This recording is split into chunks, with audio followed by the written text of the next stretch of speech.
With us right here is Jussi Palola. He's the CEO of Virta, electric vehicle charging station provider, and also they produce digital services for those charging stations. I'm going to let Jussi tell a little bit more about Virta and when it was founded and what premises it was founded on and what they're doing right now.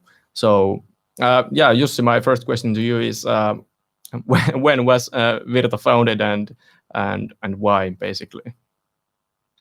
Virta is founded 2013 December, 4th of December. We had started the preparation. Usually the company founding should be, and in my opinion, related some kind of general development, which is not there yet.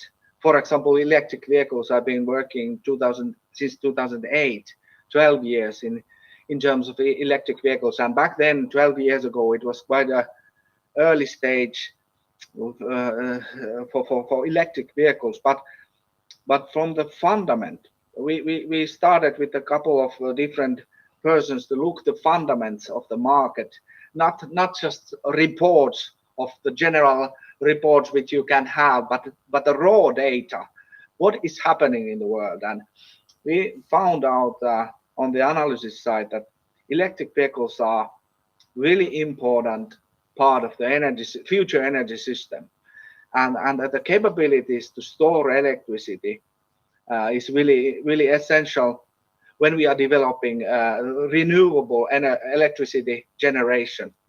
And my background was from the energy, and from 2008 started to see evolution that electric vehicles are coming due to the many reasons, but fundamentally that the economic reasonable equation can be found when electric vehicles are introduced into the energy system.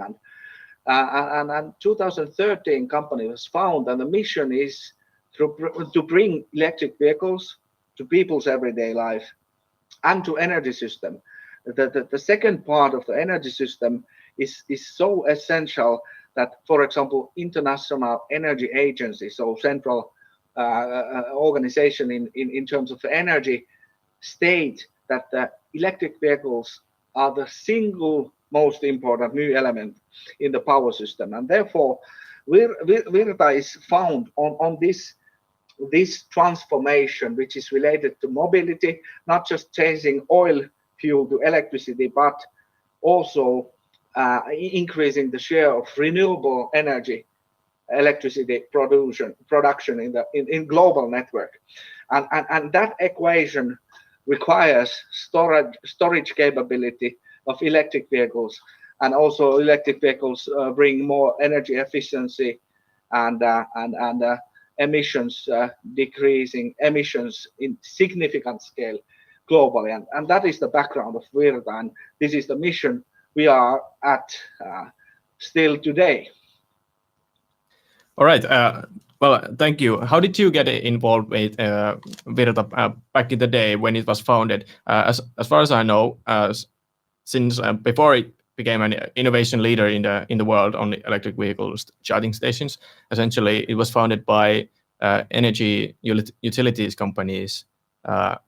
It wasn't a traditional startup story that you have a few founders from garage.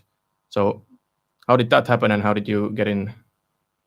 So since the first ideas how to develop why the company is needed, I was working back then in the energy industry, and we saw we had certain people in the R&D field in Finland who found each other, and we started with Elias Pöyry to work on the idea that there's a new company and there's a new structure in between the energy system today and back then and the EV driver. There's somebody who is needing to make the EV driver's life more fluent and enable that electric vehicles coming in the market.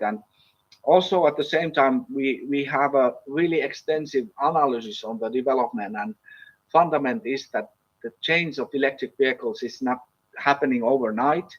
It is requiring time and money and effort in a global scale. And we started to discuss with the several energy companies, actually 35, due to the reason that we saw that this requires long-term investment, plus 10-year kind of view why we are doing that. And because we are dealing with a so complex and infra-related topic, not in the many other digital businesses there. For example, the platforms and the computers are there, but in this business you need to have the long-term stamina, and therefore we invited several energy companies and finally get 18 as an investor. So all the investors were minority investors to join forces to bring scale big enough to grow to the business, and this has been really, like I said, different road, but we have the understanding that we need long-term investors which have capability also to roll out infrastructure by themselves. So therefore we started with the energy companies, the building Virta, and this has been really positive topics, and of course some challenges because of the environment with the municipality-owned energy companies is a little bit slower than the growth company world. But when they have been joining this equation, it has been really powerful also, as we have really achieved a really significant position in the European market today. Yeah, I would like to follow up on, you said on infrastructure that that is a key component in the success. That would you say that you are trying to build some sort of moat, or I assume you would like to have at least some sort of moat in your business? What was the word you were using? By moat, I mean vallihauta. All right. Yes. I would say it in a different way, maybe describing the same topic, but the essential equation where the needs of the EV drivers and energy system are meeting is the actual physical charging point. And like I said, there was no charging infra when we started, and to have the motivation for different players to build the charging infra and invest in it, we found out the idea that we need to invite several brands to invest in the charging network, and how we can get them motivated to do that is that we enable them to provide services to their customers with their brand. For example, we have now medium-sized and really big companies using our technology and platform to serve their end customers. But when, for example, E.ON customers is charging at the E.ON charging point, they are using our technology, but they are really strongly seeing and feeling E.ON. So that was the thinking, that we need to motivate the B2B vendors to build the charging network, which is costly, and basically it's, since the start, it hasn't brought money back.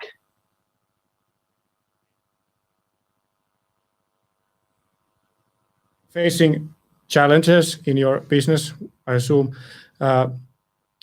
Is there any particular challenges that you need and want to overcome that might lead to a business idea for an aspiring entrepreneur?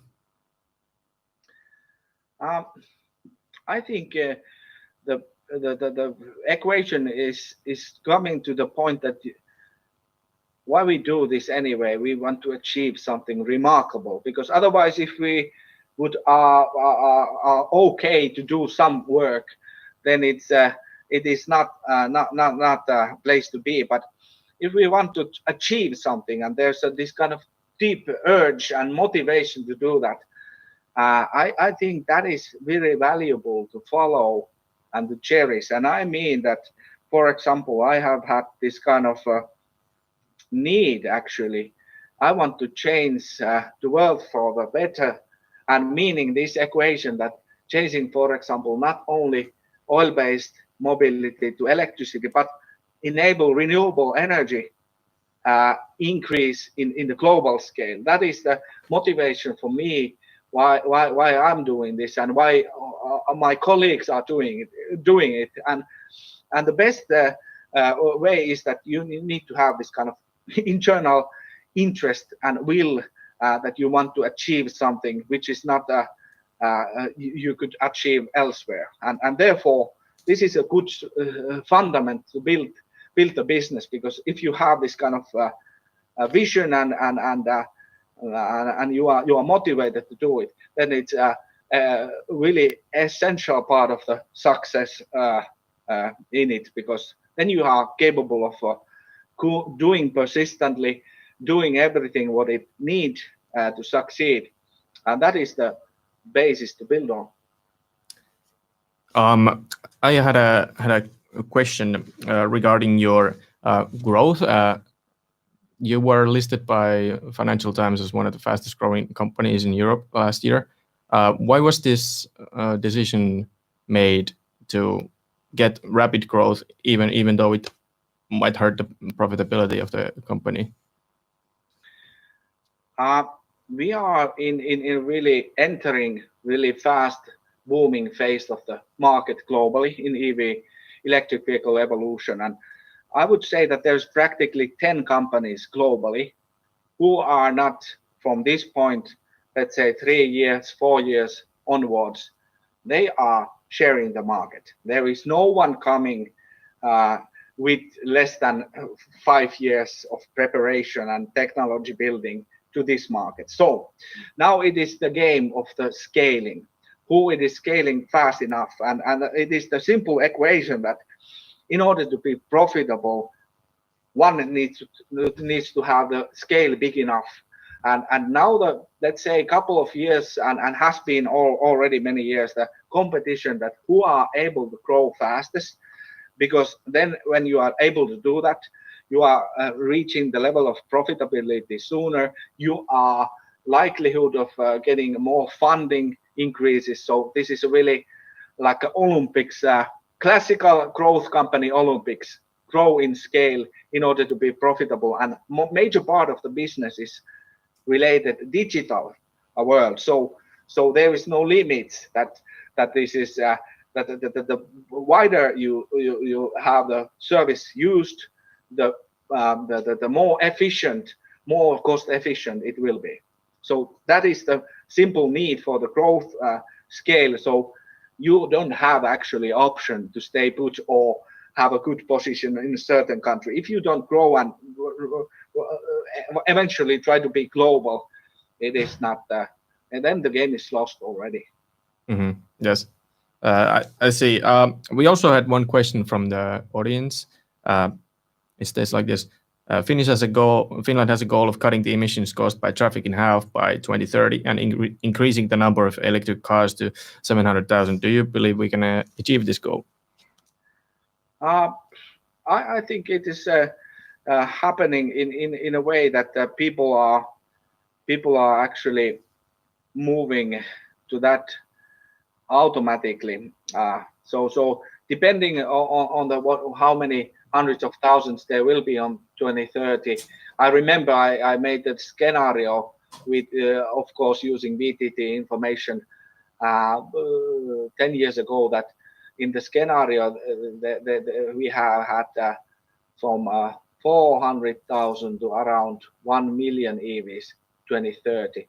So I think what is now happening, that we are accelerating, and if we consider the previous target of the government, it was 250,000 electric vehicles, and now everybody says that this is too small, and now we are talking about doubling, even tripling that figure, and that is equation which I see realistic. This is going forward, and it is not the only government's decision. It's the market decision. All the OEMs are pushing this equation forward, and maybe one single example I would state that last spring or on April, the biggest oil company in Japan invested to Virta, made the investment, and we are also in cooperation in operational form. And the unit which we were actually having the deal and discussing, they are the oil companies R&D and technology unit, and many of those persons we are cooperating there are doctors of fuel cell technology, but they have come to the conclusion that the fuel cell is not the next thing to do, but it is going to be electric vehicles. So I would say that in Finland, small country as we are, the defined figure will be from the outside reality, automotive industry, and the general market guideline. And I would say that the government is reading well figures of what is happening today. Of course, I would highly regard those like Ministry Economy of Employment 10 years, and actually 2009 launched R&D program in Finland, electric vehicle system, and put 110 million resources to that R&D. And Virta was one of the companies which was finally came out from this development. So I would say Finnish government has really been good partner and doing good things in terms of the R&D and the business development. So I would raise hats Finnish government action on the topic, especially on the R&D side, supporting R&D.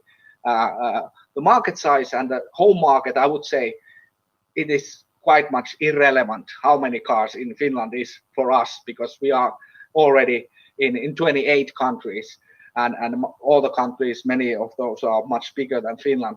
But I would raise the really thank for the governmental and Finnish innovation and support system, Business Finland, back then Takeoff.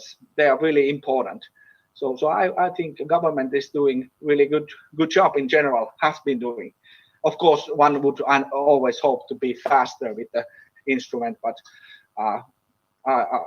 that's small topic. All right, I see. Ilari, do you have any questions right now? Well, maybe we could catch on that. As you said, mostly or some part of your success will be in the future the growing demand of electrical cars, and they will need those charging stations. You seem to have a good vision and good hunch for these types of things. Do you have anything else that might be in great demand in future if we take comparison to the charging station? Of course, this kind of digital energy stories are really close to my heart, and I would say there is really plenty of opportunities in the energy space, digitalizing energy services, and where the benefits are is that the energy system still, even though we have been talking many years the smart grid and topic, but actual realization of electrical and energy system is quite like a big production which is distributed to the users, and the digital energy services which are combining the capabilities of consumption to the energy network. It is not we have talked it a lot in the industry, but not realized big enough. So therefore, in that equation, I see really significant position for new companies to enter as well. Of course, it's like previously presenter said that it is not easy thing. So therefore, I would urge that you do the really background work really thoroughly and try to understand what is happening in the next 5 to 10 years, because the things you start to develop this year or next year, will need to meet the demand of the 2025, 2030. And when you are able to do that, this is really strong equation in terms of energy business, which is really infra related, and therefore have this kind of, you need to understand where the world is going and develop the solutions for that time of period of time. Absolutely. And from what you said, you have a very long span where you look at things. You look at things from to 10 years, 15 years, I presume. Do you think that is a strength, that you're not looking just to get the fast cash, so to speak? Yes, I see this really fundamental. We are now we are with the technical university. I think it's really good background to have the tools. What we are having. My background is in a technical university as well.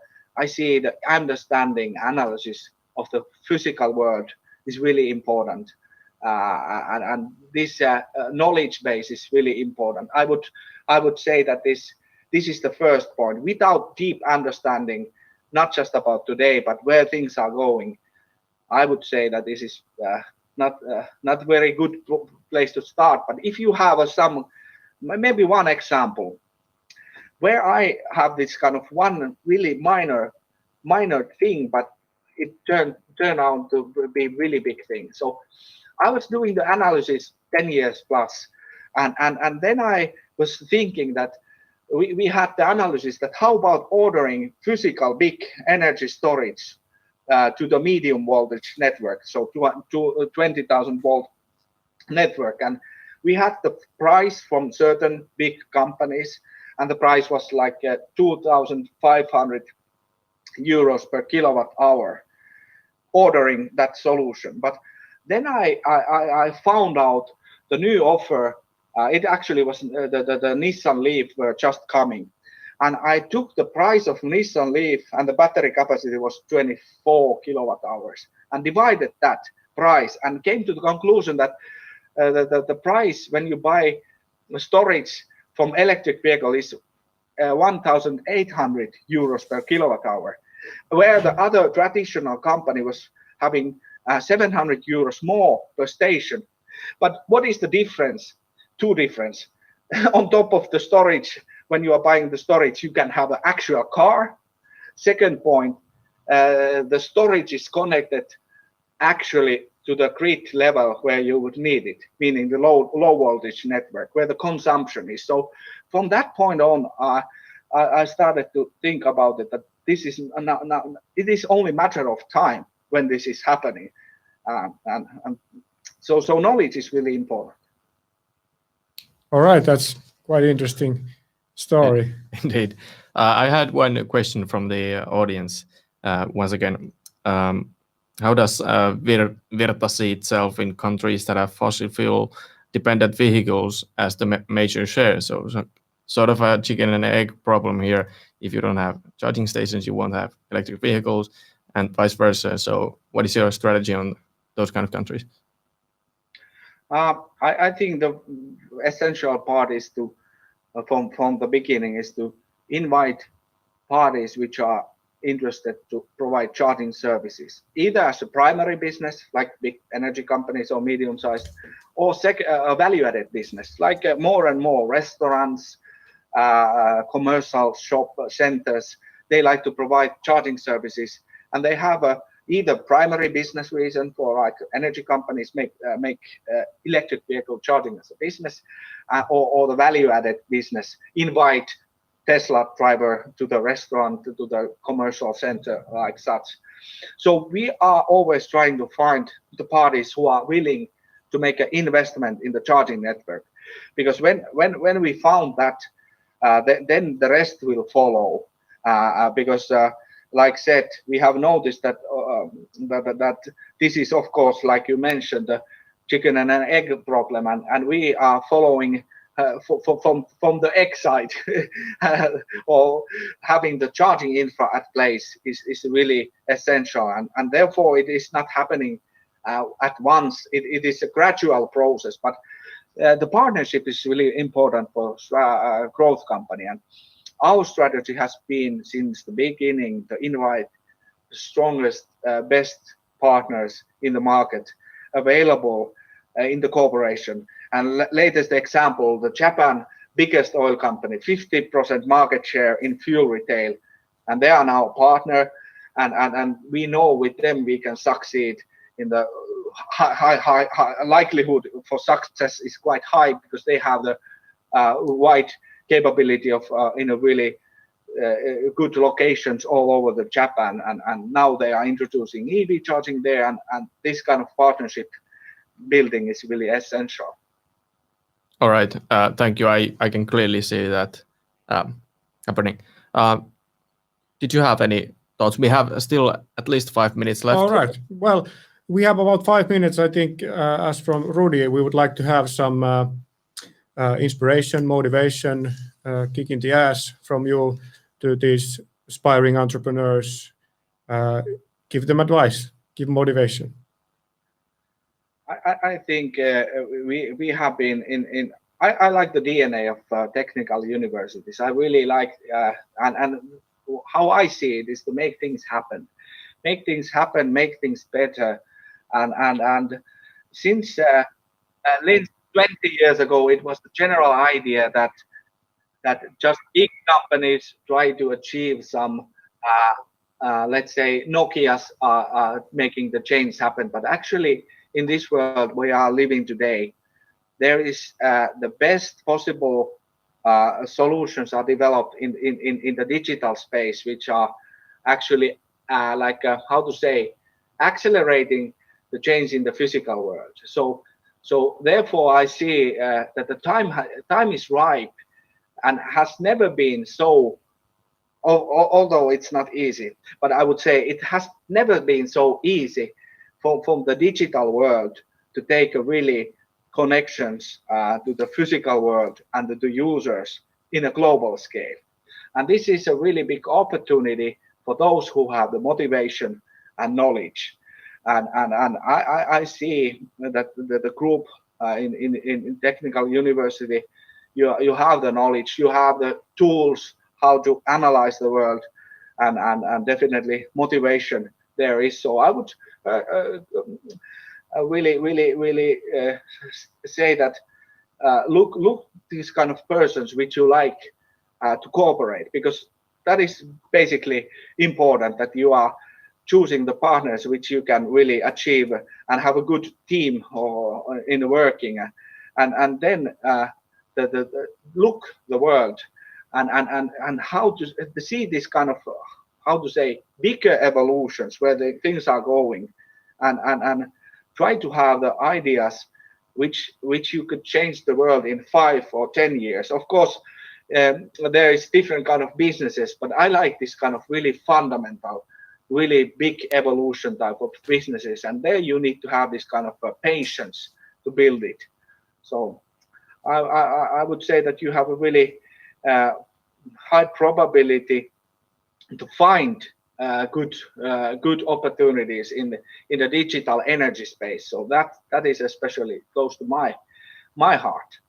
All right. Well, thank you so much for the motivational words. I think that goes to all the LUT students watching right now, and everyone else too. So thank you very much, Jussi, Palola, for taking your time to tell us the story of Virta and how you see the world and such. Right now, we're going to move on to a little break and continue Peter Westerpakka and Jetro Roosted, yes, and startups. Yeah, thank you once again, Jussi. Thanks a lot. Bye bye. Bye bye. See ya.